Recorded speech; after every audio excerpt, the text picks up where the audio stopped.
I've decided to master all 5 senses of sleep to combat not only my chronic insomnia,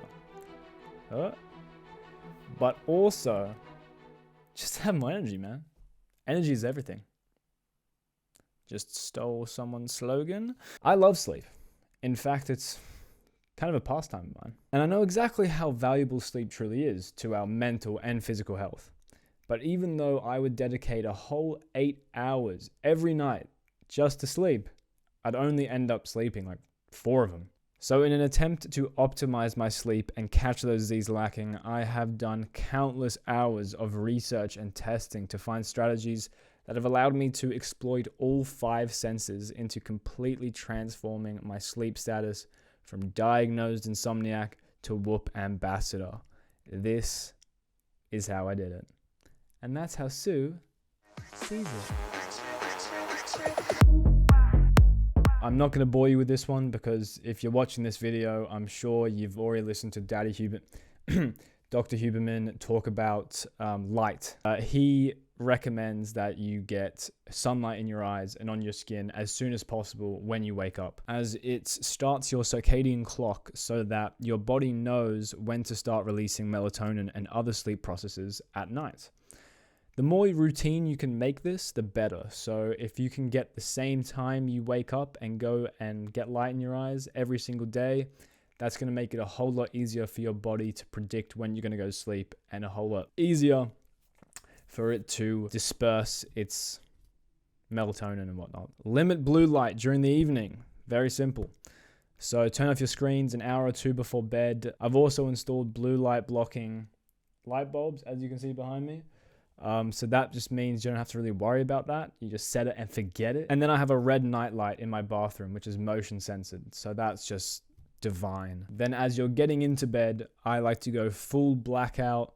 So either that means blackout curtains or a sleep mask, or both in my case, because I'm a fucking nutter. The darker your environment, the more contrasted it becomes with waking hours, and the easier it is for your brain to know you're going to sleep.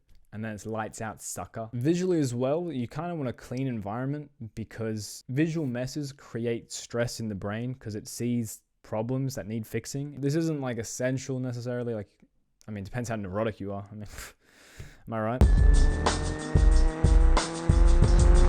Binaural beats is an emerging field of science looking at the effects of sound for a plethora of purposes and how we can use sound to enhance certain experiences, one of them being sleep. It does so by triggering certain types of brain waves that are conducive to sleep, such as theta and delta. No, it does not trigger sigma waves. The way it works is you use headphones and it plays a slightly different frequency in either earphone, and your brain has to do some sort of mental gymnastics to kind of synchronize the two. And so your brain has to artificially come up with a frequency in the middle. And so by doing that, you can just pick a frequency you want to trigger, and then that frequency triggers a neurological state which is conducive to sleep. There are free resources. You can go on YouTube or Spotify if you're poor. I don't know why I made that joke. I'm so broke right now. Yeah, there's free resources like that. Or you can pay for an app. I mean, I paid for an app. Is it worth it? Probably not. I just wanted to see if it would like knock me the fuck out. It didn't. Regret paying for it. But if you want to know what it was Brainwaves. Check it out. I don't know, it's more official than just going on YouTube. If you aren't into binaural beats, if that's not your thing, silence is also considered optimal for sleep. Silence is golden. So if you can wear earplugs, I mean, they're really uncomfortable for me. So otherwise get a white noise machine, or move to outback fucking country, out fucking whoop whoop. I don't know. You do you, brother. Aromatherapy is a bit of a controversial topic. Some people think it's absolute bullshit. Others swear by it. Usually middle-aged women with a failing candle business. Here and I just smell all my candles. But is there some truth to their claims? Is there any value in buying a diffuser and some lavender oil? Well, there's actually some promising studies that indicate that it does have a considerable effect on sleep. And considering it's relatively inexpensive and safe, why not add it to your routine? Clean, fresh air also promotes a positive environment for sleep, so cracking open a window is not a bad idea, unless maybe you live in a pretty urban area, such as myself, where it's less rainforest breeze, more WRX fumes. But my solution, buy some houseplants. You know, it's a good way to get oxygen into the room. They look cool. They're pretty chill. But if that's too high maintenance for you, you can get an air purifier and just like, you know, fuck the environment, right? God, you disgust me. Mouth tape has also gained traction recently as a sleep hack. The idea is that it routes the breathing primarily through your nose instead of your mouth. And this has shown to have many health benefits, one among them being improved sleep. Touch is an interesting one. And I'm not going where you think I'm going with that, you dirty fucking... Temperature. Your body craves a lower temperature to enter sleep. Your core temperature actually wants to drop. So use a fan, or ideally AC if you got a little cheddar. Unfortunately, I have the fan. Next is the weighted blanket. You may have heard this from a friend that's got crippling loneliness, that they swear by a weighted blanket. Now, yeah, sure, it might be therapeutic on the couch watching TV. I personally haven't found profound benefits from using a weighted blanket. I actually bought 2 in some kind of identity crisis spiral online shopping fiasco. Yeah, one of them was $200. I have some regrets. All in all, if you want to try it out, be my guest. If you got $200 burning a hole in your pocket, yeah, go buy a weighted blanket. It's okay. One of the most interesting things I've found is using a cold pack on your forehead right above your brow bone. It has a really interesting effect. I was feeling hot one night, and so I just did that to cool myself down. And next thing I know, lights out. I'm just gone. And I'm like, wow, that was cool. I wonder if that has any like proven benefits for sleep. I look it up. Apparently it does.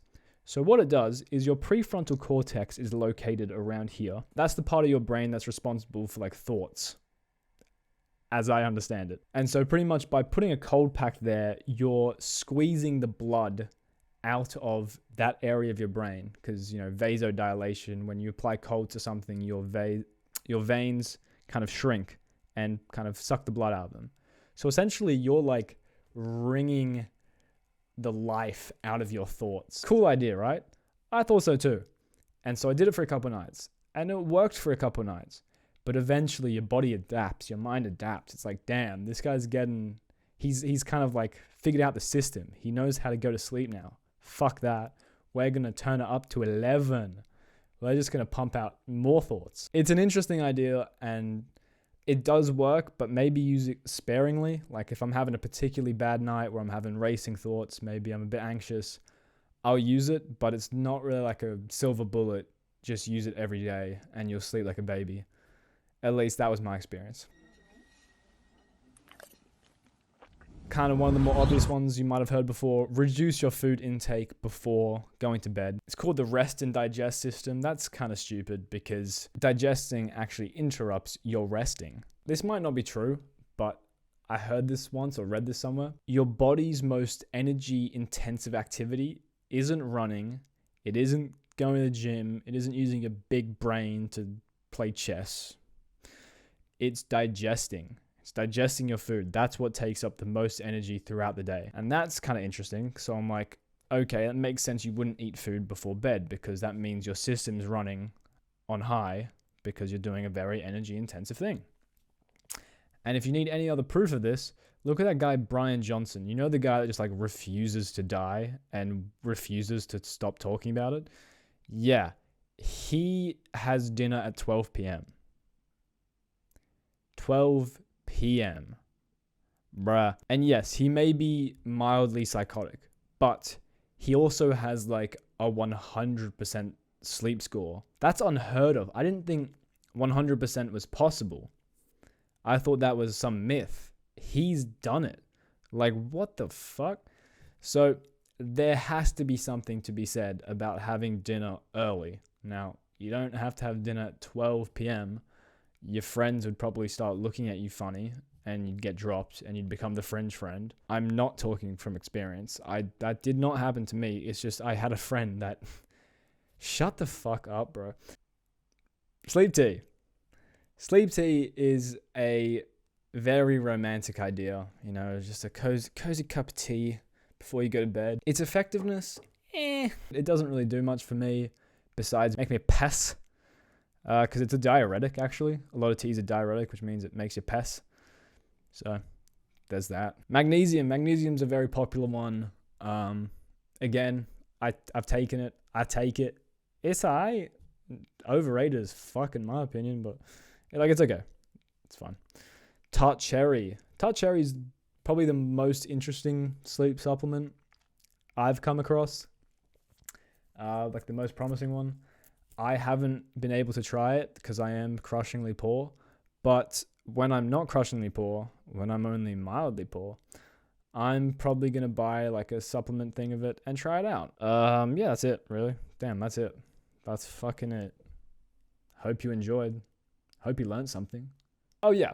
And because I'm so kind and benevolent, I have put all this information into one actionable, followable routine just for you, sweet chicks. In this video over here. Right over here. Right there. It's just there. Anyway, I've always wanted to do that, actually. Click right here. Click right there, bro.